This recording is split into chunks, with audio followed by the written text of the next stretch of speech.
Guys, good morning to all of you. This is Maggie Raj here, and now we are going to get discuss about the charge densities and the solid angle and plane angle. अब हम discuss करने जा रहे हैं आवेश घनत्व क्या होते हैं, कितने प्रकार के होते हैं, ठीक है ना, और इनसे आधारित जो समतल कोण और घन कोण है वो गाउस नियम का निगमन इत्यादि इस टॉपिक में डिस्कस करेंगे। तो देखिएगा, आवेश घनत्व जो है, आवेश का वितरण किस प्रकार से होता है वो आवेश घनत्व होता है। जैसे पहला है रेखीय आवेश घनत्व, दूसरा है पृष्ठीय आवेश घनत्व और तीसरा है आयतनिक आवेश घनत्व। ओके, ये है रेखीय आवेश घनत्व का सूत्र जो है lambda equal to Q upon L, sigma equal to Q upon A, area है क्षेत्रफल, और ये आयतनिक आवेश घनत्व क्यू अपॉन बी भी आयतन है जी। तो इनके सूत्र हो जाएंगे, इनके आधार पर इनके मात्रक अगर निकालें तो ये कूलाम प्रति मीटर हो जाएगा और ये कूलाम प्रति मीटर स्क्वायर हो जाएगा और ये कूलाम प्रति मीटर क्यूब हो जाएगा। और इसी के आधार पर अगर इनकी विमाएं निकालेंगे तो इनकी विमाएं हो जाएंगी ATL -1, ATL -2 और ATL -3। तो इस प्रकार से ये तीन प्रकार के आवेश घनत्व हैं जिनका उपयोग अब हम गाउस नियम में जब वैद्युत फ्लक्स या वैद्युत क्षेत्र की तीव्रता हल करेंगे तो वहाँ इनका उपयोग होगा, ठीक है ना। तो आइए अब हम डिस्कस करते हैं कि समतल कोण और घन कोण क्या होते हैं। बेसिकली यहाँ पर तो घन कोण का यूज होगा, लेकिन दोनों ही आपको जानकारी होनी चाहिए कि समतल कोण और घन कोण, ये प्लेन एंगल है और ये सॉलिड एंगल है। तो किसी समतल में देखिएगा, ये समतल है और ये कोण जो आपने पढ़ा है वृत्त खंड द्वारा केंद्र पर बना कोण। ओके, किसी समतल में वृत्त के खंड द्वारा केंद्र पर अंतरित कोण को समतल कोण कहते हैं। कोण बराबर चाप बटे त्रिज्या, यही होता है AB अपॉन R और यूनिट होता है इसका रेडियन। तो ये है समतल कोण। लेकिन घन कोण क्या है, किसी ठोस वस्तु, जैसे ये गोला है, ठोस वस्तु है, इसका कोई एक पृष्ठ, एक बिंदु पृथ्वी पर टच करता है, बाकी पूरा हवा में रहता है, तो इसका कोई गोलीय पृष्ठ है ये जो केंद्र पर कोण अंतरित करता है। तो इस गोलीय पृष्ठ को अगर हम कट करके निकालते हैं, ये है, और ये केंद्र पर जो कोण बनाता है वो ओमेगा है या डी ओमेगा भी कहते हैं, आप ऐसे लिख सकते हैं डी ओमेगा। तो ये पृष्ठीय क्षेत्रफल है DA और ये थी इसकी त्रिज्या, तो D omega equal to DA upon R square. ये होता है किसी गोलीय पृष्ठ द्वारा केंद्र पर बना कोण घन कोण होता है। ओके, किसी गोलीय पृष्ठ द्वारा केंद्र पर बना कोण घन कोण होता है और इसका यूनिट जो होता है स्टेरेडियन होता है, स्टेरेडियन। ओके, तो ये आया, ये क्षेत्रफल है DA अपॉन R स्क्वायर। और ध्यान रखिएगा कि ये जो सॉलिड एंगल है इन साइड के लिए 4 पाई होता है और डी ओमेगा आउटसाइड के लिए ये डिपेंड नहीं करता, मीन्स 0 होता है। और इन्हीं का यूज अब आगे होने वाला है। ओके, तो ध्यान रखिएगा, किसी गोलीय पृष्ठ द्वारा केंद्र पर बना कोण घन कोण होता है जिसे डी ओमेगा या ओमेगा से व्यक्त करते हैं और इसका मान किसी भी बंद सतह के लिए 4 पाई होता है, जबकि बाहर सतह के किसी भी बिंदु पर ये निर्भर नहीं करता, अर्थात इसका मान क्या होता है, 0 होता है। तो ध्यान रखिएगा इस चीज को।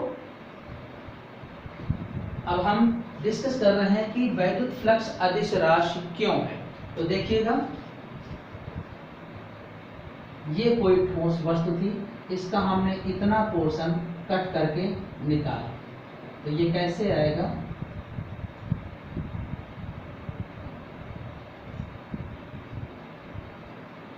इस तरीके से ये डी ओमेगा पार्ट आया और ये इसका ठोस पार्ट। तो ये इसका अगर ds एरिया है तो इसका अभिलंब दिशा जो होगी ये होगी। क्लियर? तो अब हम ऐसा मानते हैं कि जैसे हमने ये कोई पृष्ठ है, ये डी ओमेगा और ये इसका क्षेत्रफल वेक्टर है जिसकी दिशा अभिलंब दिशा n यूनिट वेक्टर को दर्शाती है। जो n है यूनिट वेक्टर अभिलंब दिशा बताती है। तो अब हमने क्या किया, ये एरिया वेक्टर था। अब हम इसको अगर थोड़ा सा घुमाते हैं इस तरीके से तो इसका क्षेत्रफल का जो अभिलंब दिशा है वो इस दिशा में आ जाएगी। तो ds अगर ये थीटा एंगल चेंज हुआ तो इसका इस दिशा में घटक कॉस हो जाएगा और इस दिशा में घटक साइन हो जाएगा। यानी क्षेत्रफल का ये वाला क्षैतिज घटक ds cos और ये ऊर्ध्व घटक ds sin थीटा, इस थीटा के सापेक्ष ये क्षैतिज होगा और ये ऊर्ध्व। लेकिन ये वाला घटक इस पृष्ठ के आधार पर देखें अगर तो ये अभिलंब घटक है, क्योंकि ये इसकी वास्तविक अभिलंबवत दिशा थी। ये तो हमने काल्पनिक मान मान लिया इसको थीटा कोण पर घुमाकर। और जो हमने पहले भी डिस्कस किया था कि पृष्ठ जो होता है अभिलंबवत दिशा में ही होता है, अगल बगल उसका कुछ मान निर्भर करता है, वो थीटा पर क्या होगा, वो इस तरीके से होगा। तो देखिएगा phi E equal to E dot ds, ये हमने पढ़ा था।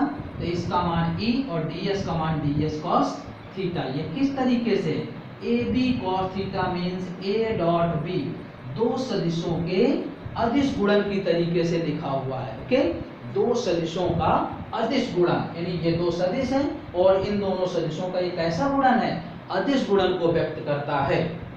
ओके, इसलिए वैद्युत फ्लक्स कैसी राशि है, अदिश राशि है। देखिएगा अब इसको हम जब व्याख्या करेंगे तो माना कोई ठोस वस्तु जिसका कुछ ठोस भाग जिसका क्षेत्रफल क्या है, ds है और घन कोण d ओमेगा है। जब हमने इसको थीटा कोण घुमा करके इसके क्षेत्रफल के घटक ज्ञात किए तो ds cos थीटा व ds sin थीटा प्राप्त हुए।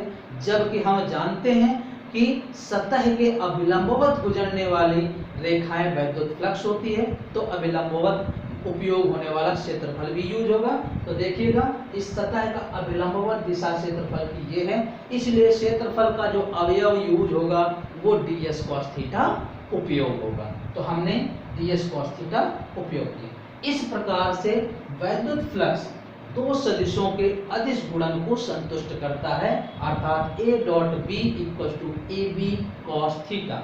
तो इस तरीके से ये हो जाएगा e dot ds equal to e ds cos theta, जो कि सदिशों के अदिश गुणन को निर्धारित करता है, अर्थात वैद्युत फ्लक्स एक अदिश राशि है। अब देखते हैं इसी डायग्राम का यूज होगा इसके निगमन में, गाउस नियम का निगमन। तो गाउस नियम का निगमन देखिएगा, ये कोई वास्तविक सतह थी जिसका एरिया ds था और इसका लंब दिशा n यूनिट वेक्टर इस तरीके से थी। जब हमने इसको कुछ इस तरीके से थीटा कोण पर घुमा के देखा तो इसका अभिलंब कुछ बदल जाएगा और इस दिशा में आ जाएगा, जिससे क्षेत्रफल अवयव ये, तो इसका क्षैतिज अवयव ये और ऊर्ध्व अवयव ये। जबकि अभिलंब दिशा में ही गुजरने वाली क्षेत्र रेखाएं फ्लक्स होता है, तो अभिलंब दिशा का क्षेत्रफल ही हम केवल उपयोग करेंगे।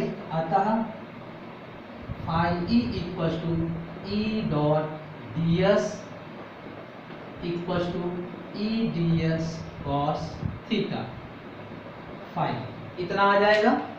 अब यहाँ पर हमने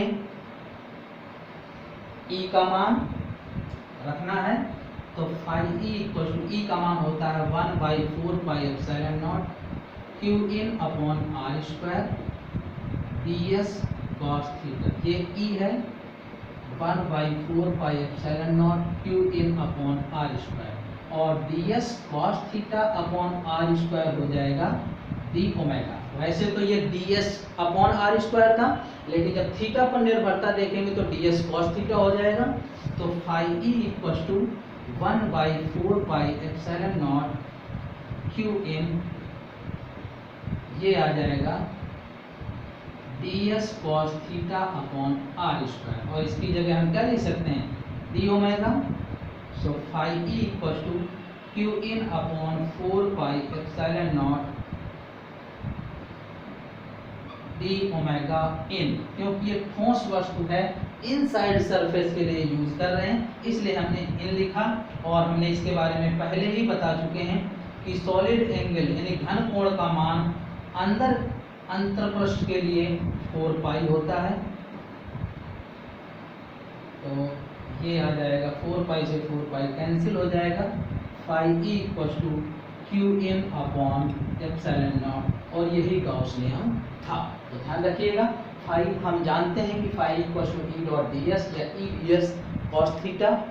यहाँ पर हम वैद्युत क्षेत्र का मान ये रख दिया और D S cos theta upon are square जहाँ बना उसकी जगह डी ओमेगा इन उपयोग किया और डी ओमेगा इन का मान अंतर पृष्ठ के लिए बंद पृष्ठ के लिए 4 पाई होता है। तो 4 पाई से 4 पाई कैंसिल हो जाएगा, इसका मान q in upon epsilon naught आ जाएगा। ठीक।